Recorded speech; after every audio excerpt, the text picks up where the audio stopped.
Well, I've got all kinds of good news. My application for Medicaid has come through. So that heavy burden that people are laying on me, like, do you have insurance? How are you going to pay for this? Shut up, please. That's over with. I don't have to. Hey, do you have insurance? Yes, I have Medicaid. Oh, yeah. Next. What else can we talk about? How about treatment? But anyway, I've got an appointment with the pulmonary oncologist. It's 10 days from now, but it's better than nothing. There's other people in line ahead of me that have the same problem I do, so they need treatment too. The PET scan's probably going to have to wait until after I talk to that doctor, but hopefully it'll be real quick after that because time is of the essence.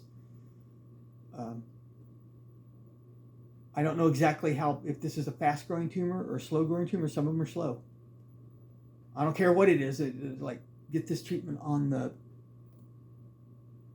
menu as quick as possible.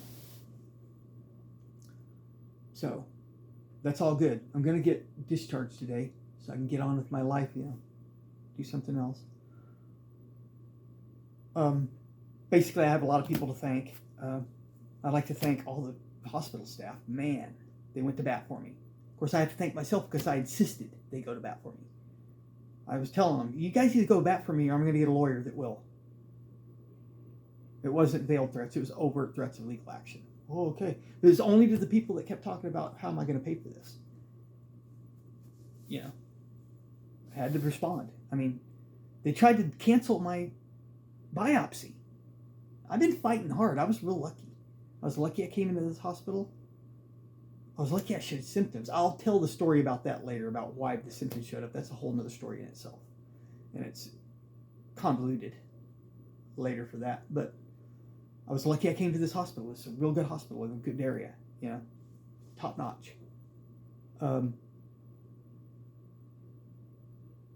I'm lucky that I didn't walk out of the hospital, get discouraged and walk out when they said the appointment for the biopsy was canceled. That's been canceled. Well, no, it's not. I want to hear a doctor tell me why. I'm going to sue. Next thing I know, I was in there getting prepped and drugged up and needle shoved in me and done.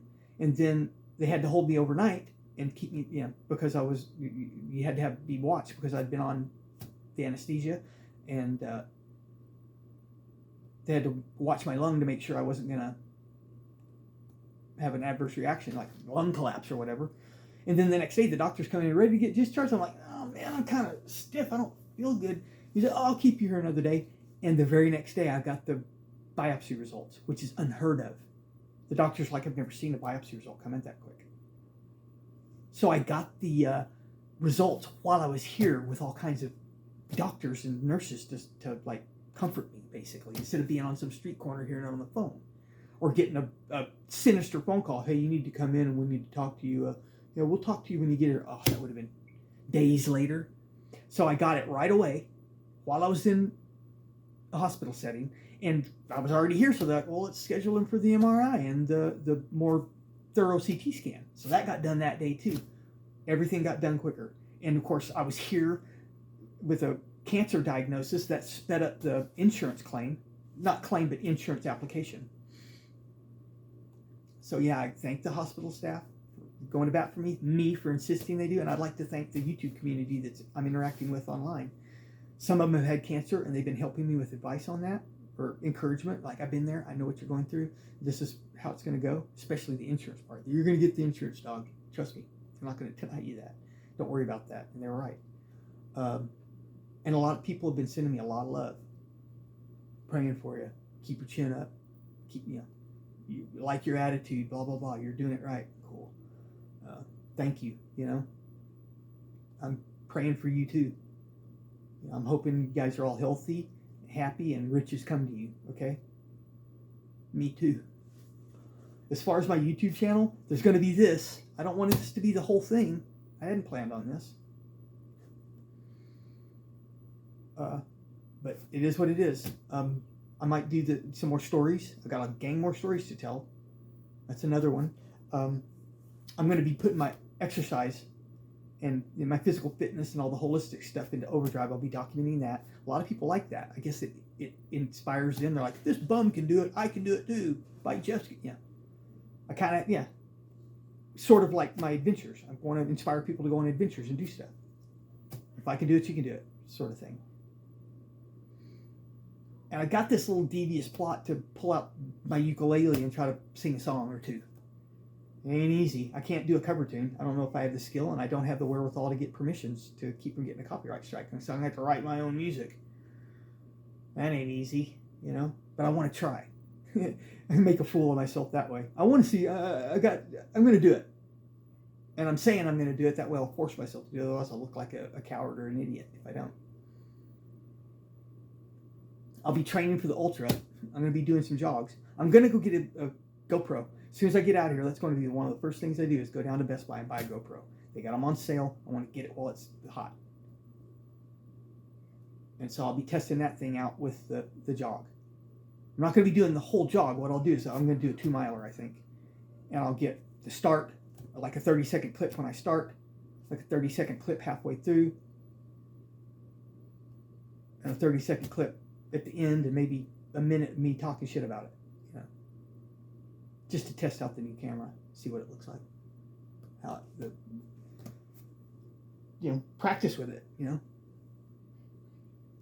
When I go for a 10-miler, I'll probably get a motel room. When I go for a 10-miler, I don't know, man. I don't know what's gonna happen as far as this. I'm gonna have to figure out something, I think. I don't know what I'm gonna do. When I go through the chemo and the radiation treatments, the chemo sounds pretty gnarly. But I've been watching people on YouTube that have had chemo, and there's people that are like, dude, I worked the whole time. I felt like crap, but I worked the whole time. If they could do it, so can I. And there's like a little old lady that's talking about this. She said, I was going into the office, I felt like crap, but I was doing it anyway. And so I'm thinking, I'll just guts it out, you know? Get the chemotherapy and then jump on my bike and try to ride down to the other side of town 10 miles and lay down someplace and deal with it. Gonna have to, you know. Not gonna let the fact that I'm sleeping on the streets. I mean, it'd be nice to have a shelter to go to, maybe a motel, but I can't really afford that. It's beyond not being able to afford it. It's like the other day, I tried to get into a motel room down the street, and of course they took one look at me and go, no vacancy. I'm like, yeah, right. There's not a car in the parking lot. They just didn't like the look of me. So that's a problem. I mean, just because I have the money to go to a motel room doesn't mean they're going to actually rent me one. I get denied stuff all the time, man, okay? So, and it upsets me when that happens. I kind of like hesitate to go into a motel because 50% of the time they're going to spit on me. You know, get out of here, basically. So I don't like that. But you guys have a nice day. And I hope you're healthy and happy and riches come to you. Have I said that already? Well, I said it again. I'll see how it turns out.